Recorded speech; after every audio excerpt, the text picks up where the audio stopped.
Welcome to St Cat's Chats, the official podcast of St Catherine's British School in Athens. Each episode, we sit down with guests from our community and beyond to explore the role education has played in their lives, the impact of the school values of care, dedication, curiosity and integrity, as well as the intellectual and academic lessons that St Catherine's brings to life. Thank you for joining us. A really warm welcome to the Harvard Opportunes. Just to put the context for the podcast, is we've been honoured with a wonderful singing a cappella group from Harvard University who've come on a bit of a Greek tour. They performed to our IB earlier on today and are very kindly giving up more of their time to speak to me on the podcast. So guys, really warm welcome to St Catherine's. Yes, thank you for having us. How's it going? So, tell me a little bit about your sort of education journeys. Now, we've got 5 in the room, so we might take, we can put little snippets maybe of all of you. So why don't I start with you? So tell me a bit about you, what's got you into the subject that you're studying, and why are you also singing while you're at Harvard? Sure. My name's Charlotte. I'm from Brookline, Massachusetts, which is near Boston, on the east coast of the US. And I am a sophomore at Harvard studying history and literature with a minor in government and language citation in Mandarin Chinese. I came to Harvard intending to study government. That was going to be my major. Everything that I did in high school, all my extracurriculars were kind of government focused. So I worked in the US government. I did mock trial and debate, and I was in philosophy, and I was really interested in government. I think that the reason I was interested in government was because I was interested in international affairs, because I'd been taking Chinese for a while since middle school, and I really wanted to kind of learn more about that culture and that language. And so I thought that the job that I could get in that sector was going to be in international relations. So that was the plan going into Harvard. But I got to Harvard and I thought I might as well take a lot of classes in a lot of different areas because that's something that Harvard is kind of emphasizes and known for is its liberal arts education. So the first classes that I took, I also really didn't know what to take, and I figured maybe I should take what everybody else is taking. So I'll take the biggest classes with the most students, and that's got to be the best plan. Maybe it's a life lesson, everyone listening, following the crowd. Yeah, really. that's I think where I went. I'm just going to hold you a second, because obviously we've got lots of people listening from lots of different backgrounds and things, and I'm going to just ask you a very simple question, and the general adage is there's no such thing as a stupid question.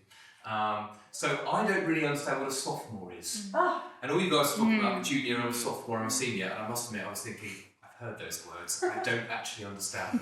So help me out, Charlotte. The American grades are both in high school and in college. Okay, high school, here we go. Okay. After grade 8 would be grade 9, we call that freshman in high school. Goes freshman, sophomore, junior, senior in high school. That's 9th, 10th, 11th, and 12th grades. Okay. And then you go to college and you're once again freshman, sophomore, junior, and senior, but this time at university. I see. Okay, wonderful. That's really clear. I don't know how the UK education works, and you guys know words. I don't know what that means. So. Wonderful. But it's interesting, isn't it, that you all those things you were doing in school were sort of around government and those sorts of things. Maybe this isn't the forum to talk about the US government. Maybe that isn't necessarily a rabbit hole that we want to go down at the moment, because we might all have our views on that. I certainly do, but this is not the space for my own political views. However, we'll move past that. But all those things that you were doing in school, was it very much thinking, right, I want to do those things, A, because I'm really interested in them, but B, that's my target. I want to get to, was it Harvard you were aiming for, or a particular type of university? It was a particular type of university, just kind of a top university, but I was very driven academically because I've just always been kind of good at school and interested in school. And so it wasn't like I need to go to the top or else I'll be really upset, because there were some schools that were kind of lower ranked in the US on my list, but I was still really excited about them that I was planning on applying to. But I did grow up in Boston, so I grew up with Harvard kind of very all around. And also the name is just really loud in your ears anytime you think about college. So that's where I applied early action. So I applied in the fall instead of kind of further into the winter.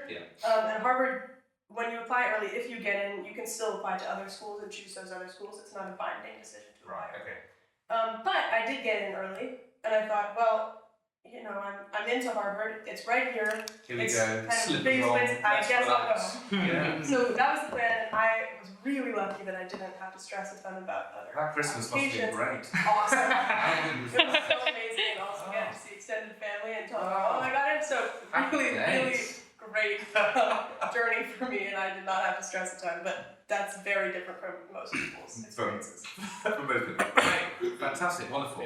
Okay, what a great journey. So, Mine was very different because actually I did not submit early, and in fact I submitted my application late to Harvard, and they still accepted it, but it was 1 a.m. past the deadline, and I looked up, will they accept my application late? And again, to listeners, don't necessarily follow on this the way to go, but however, it's worked out well for you.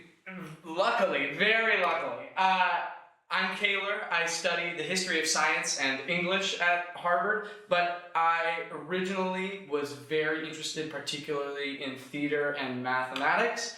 I took calculus 1 through 3 in high school, and then I took one more course at a community college while I was still in high school.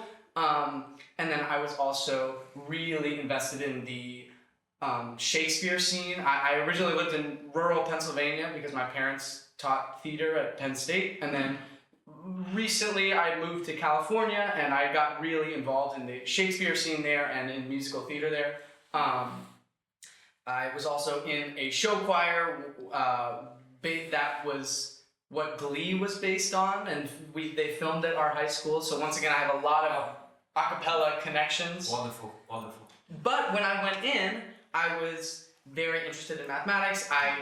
I make board games for my siblings, so I was very interested in puzzles, and I was obsessed with this protein folding game called Fold It. So I was like, okay, biology or mathematics is where I'm thinking, and I put a lot of time into that. Yeah. However, once I got there, my interest in theater and my interest in math and science combined a little bit more than I expected them to. I was always planning on doing high-level music like the Opportunes, and I was in a group called the Hasty Pudding Theatricals, which is actually the oldest theatrical group in the United States because Harvard's older than the United States itself. It's the old tag. Yes, old. Is it American old? It's American. Yeah, there it is. Probably around 300-ish years old, but Okay. So fairly. Anyway, let's not trade off oldness.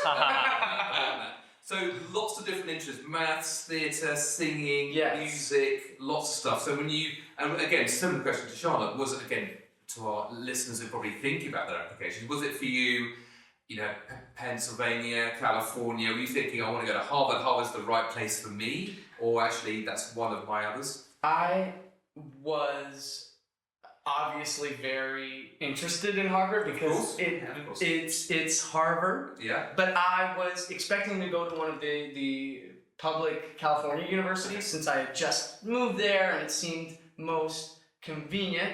But the resources and the aid and the team who welcomed me into Harvard was so wonderful that I think it was just kind of meant to be, and I ended up there, and it was a brilliant thing. But I would definitely even advise my younger self. I was so focused on specifically classes, and getting good grades is hugely important.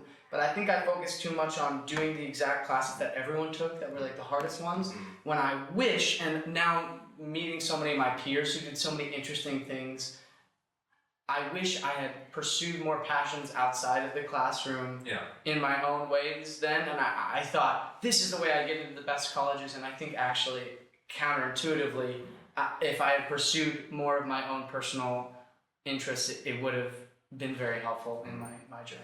Yeah, I suppose that's the thing, isn't it, about being the best you, rather than thinking I want to kind of do what others are doing, because that seems like a good route, rather than explore. But I suppose something like Harvard, you can explore your passions because there's so much there, isn't it? Yeah, particularly. Wonderful, great.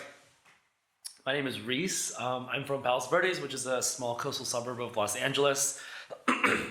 In high school, I think I also had a pretty varied intellectual and extracurricular journey. I spent most of my time competing in debate tournaments, so that was my sort of biggest extracurricular but also intellectual passion. That's what, like Charlotte, had me interested in international affairs and government. So I thought I was going to be at Harvard studying government and politics for the longest time, but I've now transitioned to studying statistics and social studies. Social studies is Harvard's interdisciplinary social science concentration. It's like history and philosophy, or intellectual history, history of ideas is a big focus of that course. And so, sorry to interrupt, how easy is it to actually change your course? A few of you said, actually, I wanted to go down this path, but Sure. actually I've kind of morphed into. How easy is it to do that at Harvard? Yeah, so you have 2 full terms. Your first 2 terms are dedicated to academic exploration, and I will say that most people are taking electives in a variety of departments. But for example, if you're interested in social science, people would take classes in government, economics, and history to get a taste of all the different disciplinary flavors. Okay. And if you're interested in STEM, or if you're interested in both, doing a little bit of everything. But you only actually have to declare your program in the middle of your 3rd term. Okay. And I've heard stories of students changing their concentration into their 4th, 5th term. I think many juniors or 3rd years at the college are also, there are certain courses with overlapping requirements, so you can, there's some degree of flexibility. I mean, most seniors have decided their course, and most juniors have as well. But I think it's pretty flexible, especially compared to a lot of other non-liberal arts institutions. But I've really enjoyed the academic flexibility. Great. I think in high school I was very focused on math, and I think that most STEM background students at Harvard have had a lot of history with math. Yeah. I think that I took a lot of theoretical math classes in my earlier years at Harvard, but I realized that statistics was more relevant to me and more interesting. And I also found it to have a clever connection with my interests in the social sciences. So that's how I decided to merge those courses. But I think that there's a lot of flexibility.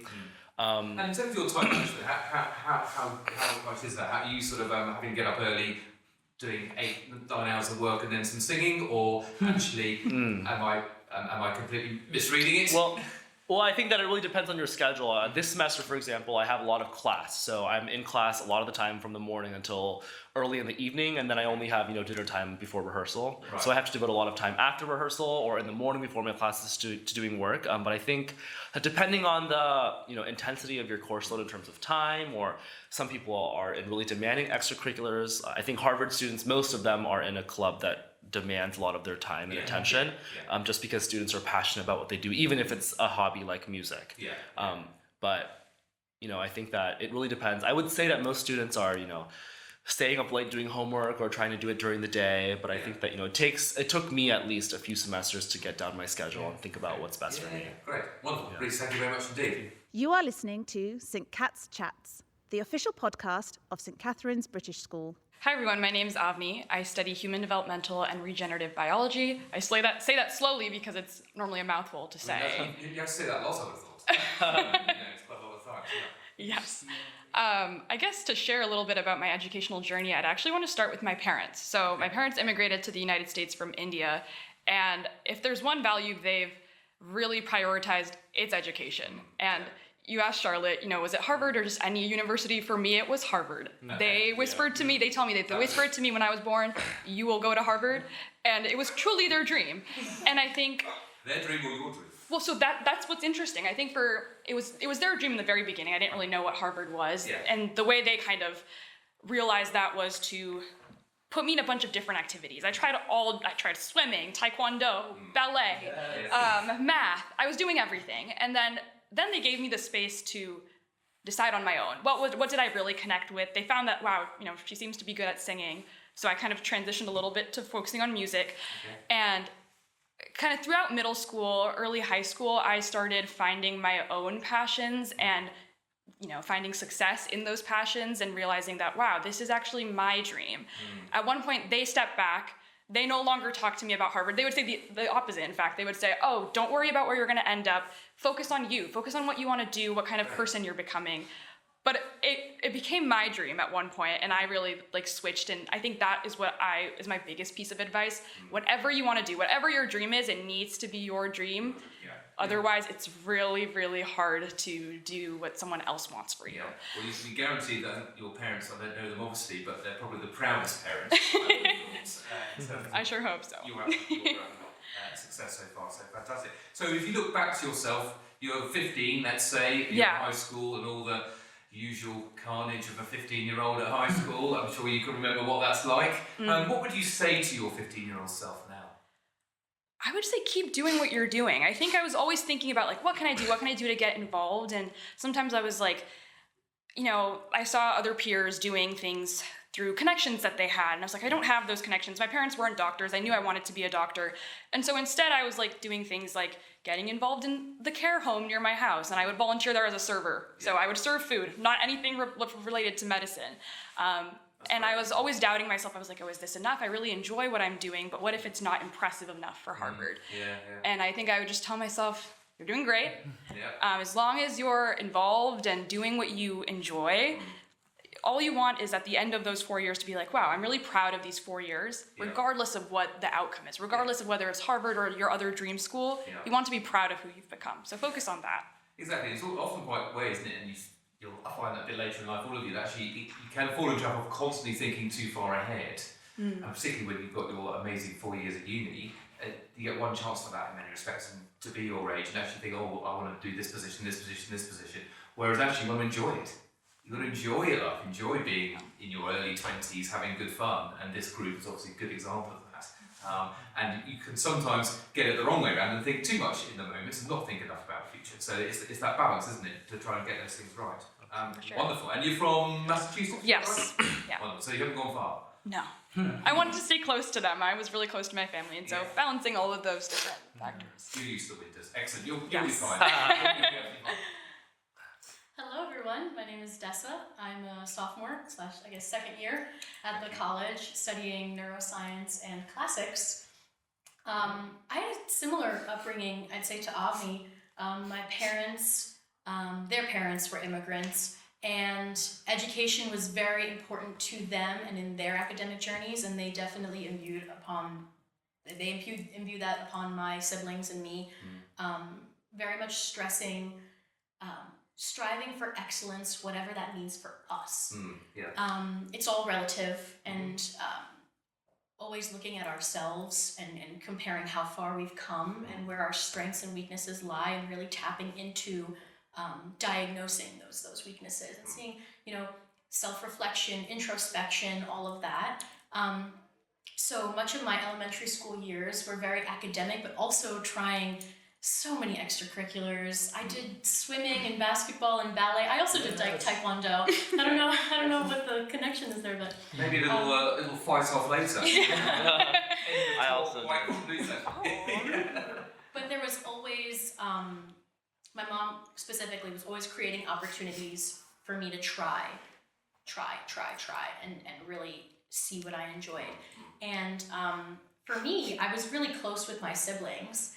And so we would kind of bounce off of each other and challenge each other academically. My brother's very proficient in the histories, and I was much more a STEM science person. And going into college, I had no intention of studying history, and now I'm doing classics.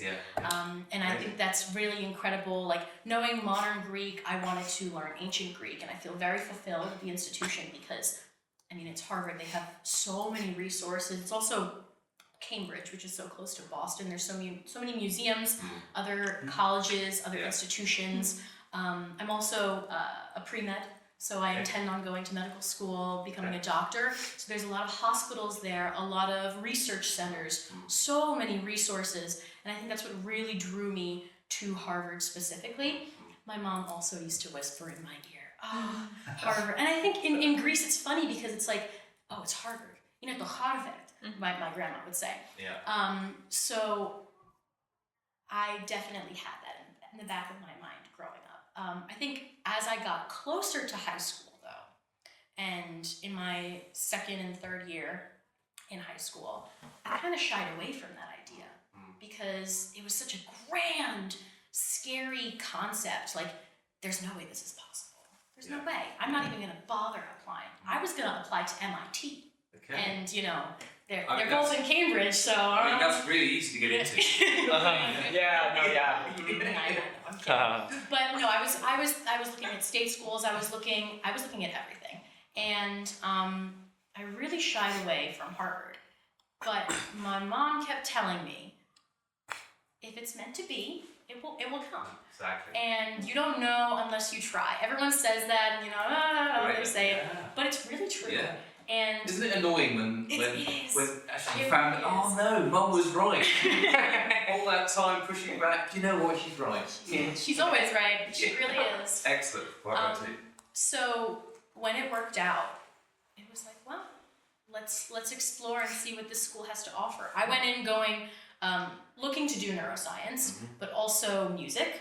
And I was a part of the Joint Studies Berkeley program. Berkeley College of Music is right across the river in Boston.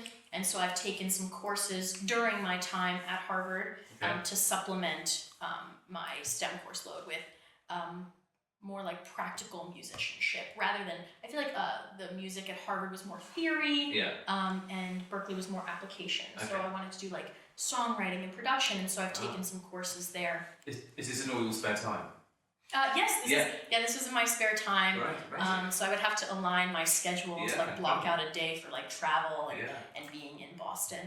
But I found that the a cappella scene also really fulfilled my enjoyment for music, and that's where I kind of shifted to incorporate sciences, humanities, and arts to create a more holistic education. Also, like because I want to become a physician, I think having this more worldly view, more informed, I think that's really important for me as a person. Yeah, of course, absolutely.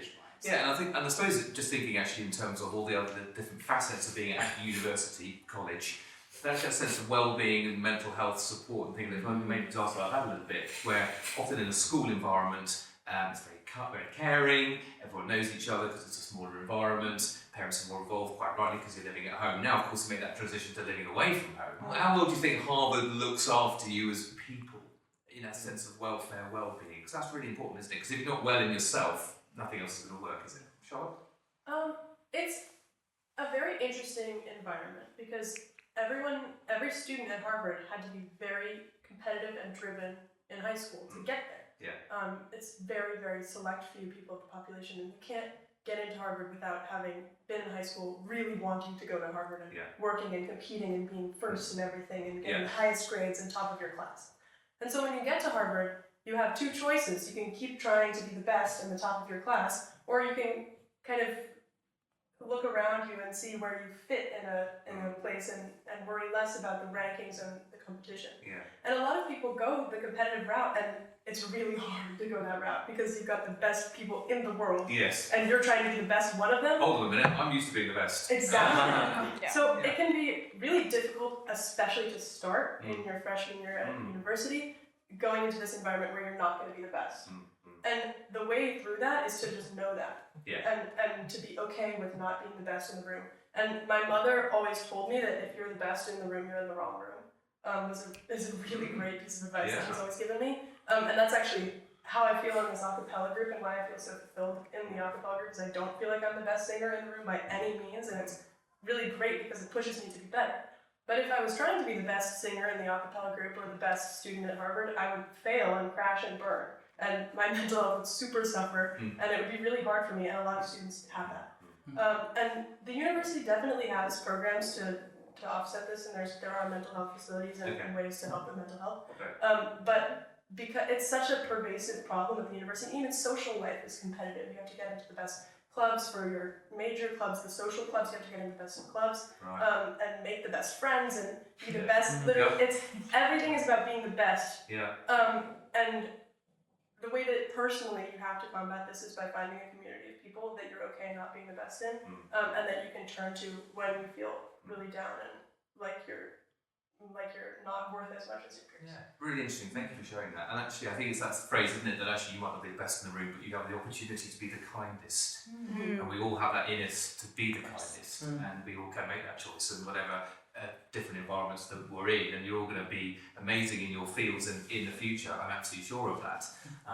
But actually, that sense of who else is in the room and who can I help? Anything else you think our wonderful podcast listeners would like to know, maybe about you or the university or US college system in general? Any other little reflections before you jump on that plane tomorrow? I think if you ever have any doubts or questions, never feel afraid to reach out. And that means to anyone.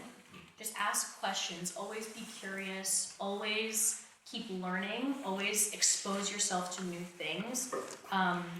Don't be afraid to get things wrong, because that will just make your experiences more robust, your future decisions much more informed. I think I had a lot of questions going into college, and I was afraid to ask like current members, like current students of the college, or like even faculty. I think the faculty point is so important. I think it's been my most important takeaway from Harvard so far. I'm extremely close with many of my professors. I still email or text with most of them, and I meet with them every semester. I think that the connection to faculty in a space where we're all adults at this point, or almost everyone is adults, it is so different. It doesn't necessarily have to be friendship. I think I have found some different versions of that within my many mentors, but like we're talking about the smartest students in the world. Imagine some of the smartest leading researchers and faculty in the entire world, and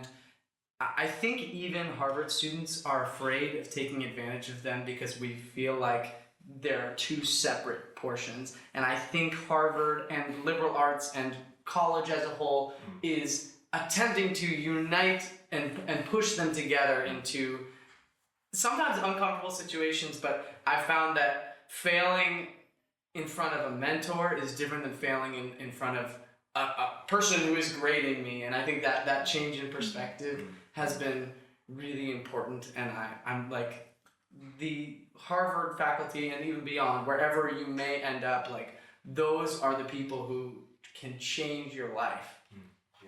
And it's always that sense that, you made that point, wasn't it? I'm now an adult, I'm not a school child. I'm an adult on a journey, and this person who's got more experience and expertise than me can help me on that. So why don't we walk together? Yeah, which is quite nice, isn't it? Rather than that gap. Fantastic. Guys, it's been an amazing privilege for me to meet you, and thank you so much for coming to our school. Thank you for inspiring us. I wish you well in your futures. I wish you happiness, the most important thing. Thank you. If that comes with success, so be it. But I wish you happiness more than anything else. Thank you for your time. Thank you. Have a Pleasure. Thank you for joining us on St. Cat's Chats. We hope today's discussion has sparked new ideas and inspired you. If you enjoyed the episode, be sure to follow the podcast and share it with others. Until next time, remember, at St. Catherine's, we are a 3 to 103 school. You are always part of the St. Catherine's family. One campus, one community.